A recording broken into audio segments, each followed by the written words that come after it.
No es mi intención ponerme a predicar acá como evangélico a propósito de tanta presencia de Dios y las Escrituras, pero me parece que es muy importante en los mundos del espíritu incluir las tradiciones espirituales que ya traemos, porque uno de los grandes errores, a mi juicio, que ha cometido el New Age, la nueva era o qué sé yo, todas estas nuevas espirituales, es renegar completamente de la espiritualidad que ya traíamos, en vez de reintegrarla. Y voy a seguir utilizando el ejemplo de Jesús. Cuando Jesús se presentó a los judíos y le decían, oye, pero tú vienes a reemplazar acá a Moisés y la ley de Moisés. Y él dice, no, yo no vengo a reemplazar ni a cambiarla, yo vengo a ampliarla. Por lo tanto, si tenemos una espiritualidad anterior, integremos la espiritualidad actual que se supone que estamos buscando en muchos, integrémosla a la anterior. No reneguemos de nuestra espiritualidad tradicional, porque hay mucho que aprender ahí. Hay mucha gente que dice no, que el cristianismo es una tontera y que la iglesia es una basura y qué sé yo, por los errores que ha cometido la iglesia, que naturalmente los ha hecho. No tiremos, como dicen los gringos, que es una expresión que me gusta mucho, no botemos la guagua con el agua sucia del baño. Es decir, quedémonos con lo bueno de eso y saquemos la podredumbre para afuera y asandamos esa podredumbre si queremos. Si no nos gustan X cosas, bueno, cambiémoslas entre todos, pero incorporemos la espiritualidad anterior, porque es la base de nuestra espiritualidad actual.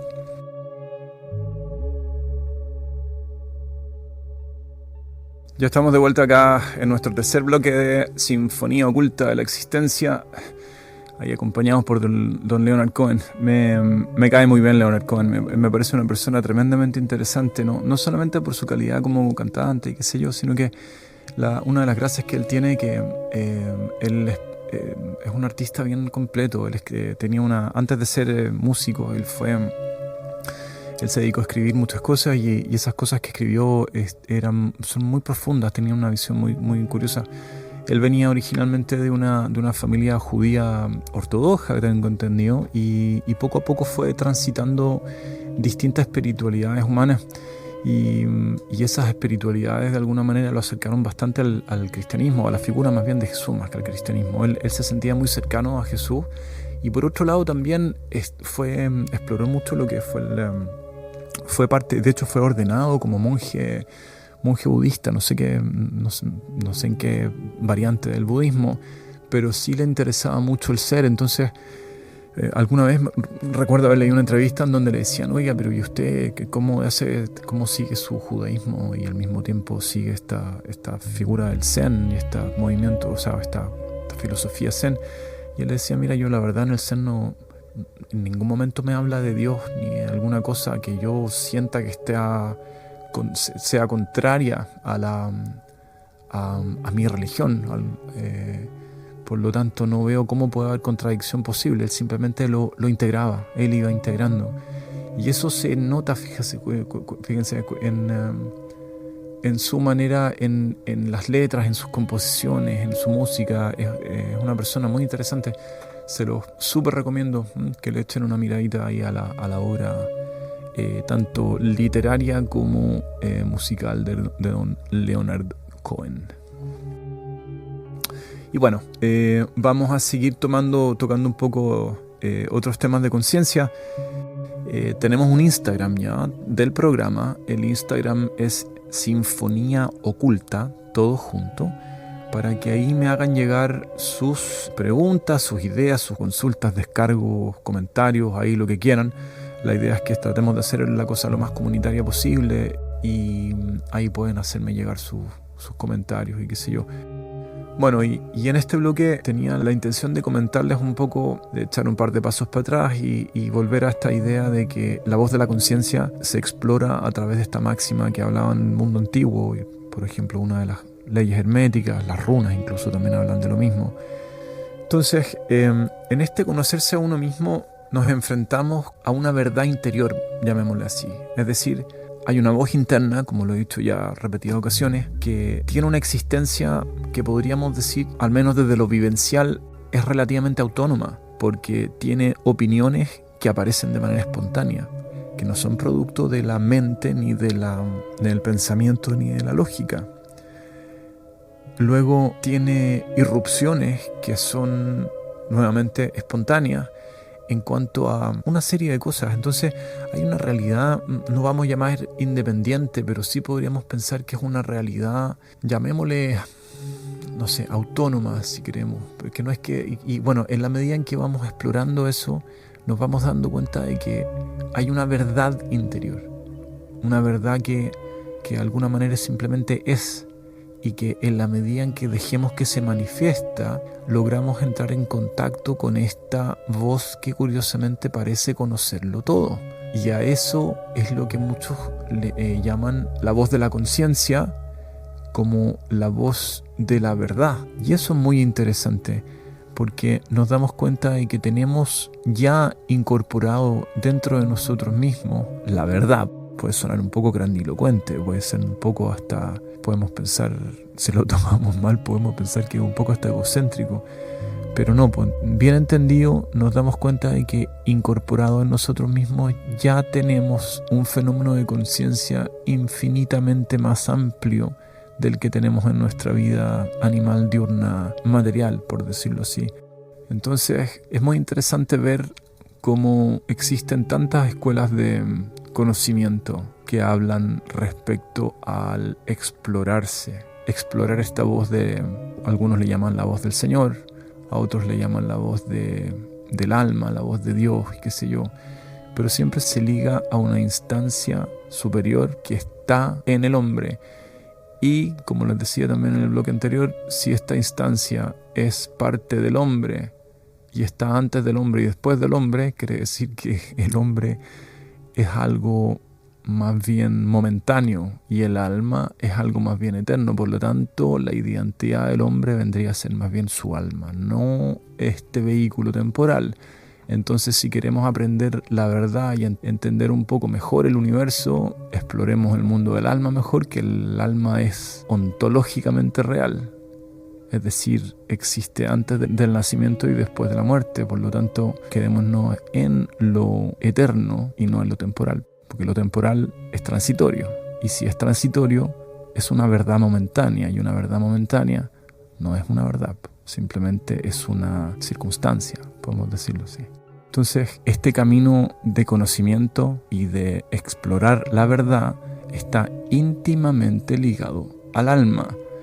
Por lo tanto, si vamos por esta existencia intentando ampliar nuestros conocimientos, ¿cuánto más útil nos sería abordar cualquier conocimiento? Y me refiero a la ciencia, me refiero a todo el conocimiento que podemos adquirir respecto a nuestra experiencia acá, justamente en la vida.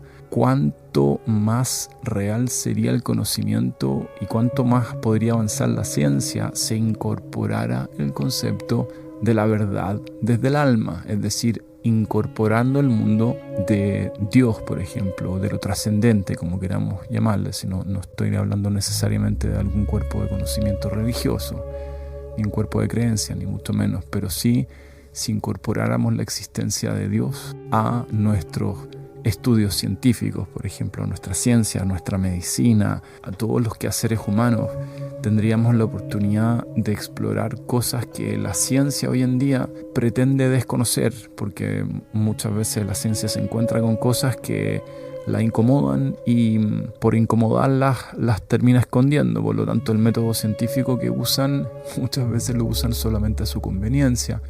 Pero bueno, lo interesante es darse cuenta de que la verdad es una constante. Y estamos dándonos cuenta de que el alma también es una constante, aunque quizás ahí por ahí alguien me pueda decir, bueno, pruébame la existencia del alma.